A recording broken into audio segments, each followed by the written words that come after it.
नमस्कार, प्रभा साक्षी देख रहे हैं आप। आपके साथ मैं हूं अंकित सिंह। बंगाल में सरकार बन गई बीजेपी की। अब बीजेपी का पूरा फोकस जो है अब उत्तर प्रदेश पे रहने वाला है। उत्तर प्रदेश चूंकि राजनीतिक लिहाज से देश का सबसे बड़ा राज्य है और उत्तर प्रदेश में बीजेपी के लिए चुनौतियां भी है। बीजेपी पिछले 10 सालों से सत्ता में है।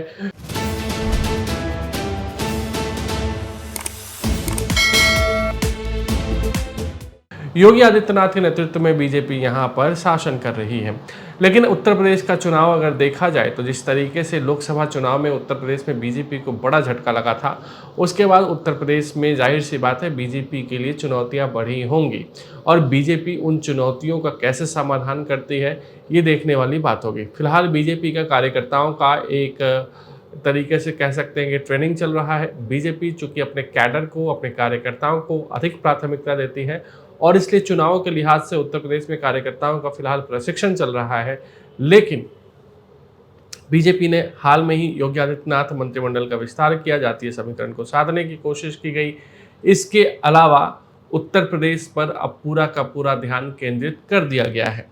हाल में ही हमने देखा था कि योगी आदित्यनाथ दिल्ली दौरे पर थे, उनकी मुलाकात अमित शाह से हुई थी। हालांकि प्रधानमंत्री से उनकी मुलाकात नहीं हो पाई थी, लेकिन बावजूद इसके अगर देखा जाए तो उत्तर प्रदेश की चर्चा फिलहाल ज़बरदस्त तरीके से हो रही है। लेकिन उत्तर प्रदेश में देखा जाए तो योगी आदित्यनाथ ने एक चुनावी एजेंडा तो सेट कर दिया। वो चुनावी एजेंडा था कि उन्होंने साफ तौर पे नमाज को लेकर जो बातें कही कि सड़क पे पढ़ने की इजाज़त नहीं दी जा सकती, जिसको पढ़ना है वो जाकर मस्जिद में नमाज पढ़े और साथ ही साथ अगर कोई नहीं मानेगा तो उसका इलाज भी हम करना जानते हैं। इस तरह की बातें योगी आदित्यनाथ ने करी और बता दिया कि उनका इस चुनाव में एजेंडा क्या रहने वाला है। उत्तर प्रदेश में जो लड़ाई 20 बनाम 80 की कही जाती है कि केशव प्रसाद मौर्य जो नारा लगाते थे कि 80 हमारा 20 में बंटवारा, वो 20% मुसलमानों के लिए और 80% हिंदुओं के लिए एक तरीके से संदर्भ लिया जाता है।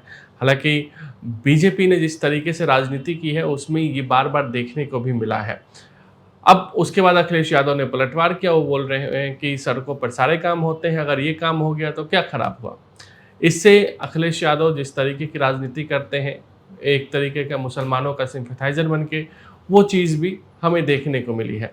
लेकिन बीजेपी हर हाल में इस बार का चुनाव हिंदुत्व के कोर मुद्दे पर लड़ना चाहेगी और इस बार तो राम मंदिर भी एक बड़ा मुद्दा है और हिंदुत्व के एजेंडे को ही आगे रखकर बीजेपी चुनाव लड़ना चाहेगी। कानून, लॉ एंड ऑर्डर हो, विकास कार्य हो, योजनाओं का लाभ हो, ये तमाम मुद्दे रहेंगे, लेकिन सबसे ऊपर हिंदुत्व का मुद्दा रहने वाला है।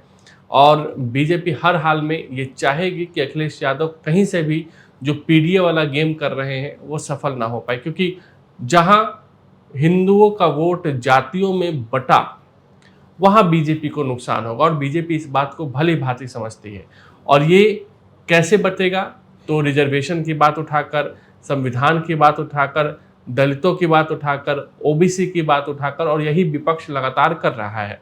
राहुल गांधी कर रहे हैं, अखिलेश यादव कर रहे हैं। अखिलेश यादव बाकायदा पीडीए का फॉर्मूला लेकर चल रहे हैं और मायावती कमजोर हुई हैं। इसका मतलब साफ है कि जो मुस्लिम वोट है वो अखिलेश यादव को मिल सकता है। हालांकि फिलहाल मुसलमानों के लिए क्षेत्रीय दलों से ज़्यादा कांग्रेस प्रेफरेबल है, लेकिन अगर कांग्रेस और समाजवादी पार्टी एक साथ उत्तर प्रदेश के चुनाव में जाते हैं तो ये कहीं ना कहीं बड़ी रणनीतिक जीत हो सकती है। और ये हमें साफ तौर पर अखिलेश यादव भी कह रहे हैं कि हाँ, हमारा कांग्रेस के साथ गठबंधन रहेगा और हम सीटों की नहीं बल्कि जीत की बात करेंगे। तो अब देखना होगा कि आगे क्या कुछ उत्तर प्रदेश की राजनीति में होती है। इसके अलावा एक खबर ये भी है कि राहुल गांधी के कुछ करीबी नेता और कांग्रेस के कुछ नेता मायावती से मिलने गए थे, लेकिन मायावती ने बिना मिले ही उन्हें लौटा दिया। अब क्यों मिलने गए थे, क्या कारण मिलने का रहा था, कांग्रेस नेताओं की ओर से कहा जा रहा है कि औपचारिक मुलाकात थी, सिर्फ हाल समाचार के लिए मुलाकात होनी थी, लेकिन इसके राजनीतिक मायने निकाले जा रहे थे क्योंकि उत्तर प्रदेश में राहुल गांधी मौजूद थे और माना जा रहा है कि राहुल गांधी का कोई संदेश लेकर ही कांग्रेस के नेता मायावती से मिलने पहुंचे थे। अगर आप भी लेना चाहते हैं देश दुनिया की तमाम जानकारी तो आज ही सब्सक्राइब करें हमारे चैनल को। साथ ही नीचे दिए बेल आइकन को जरूर दबाएं ताकि हर अपडेट आप तक पहुंच सके।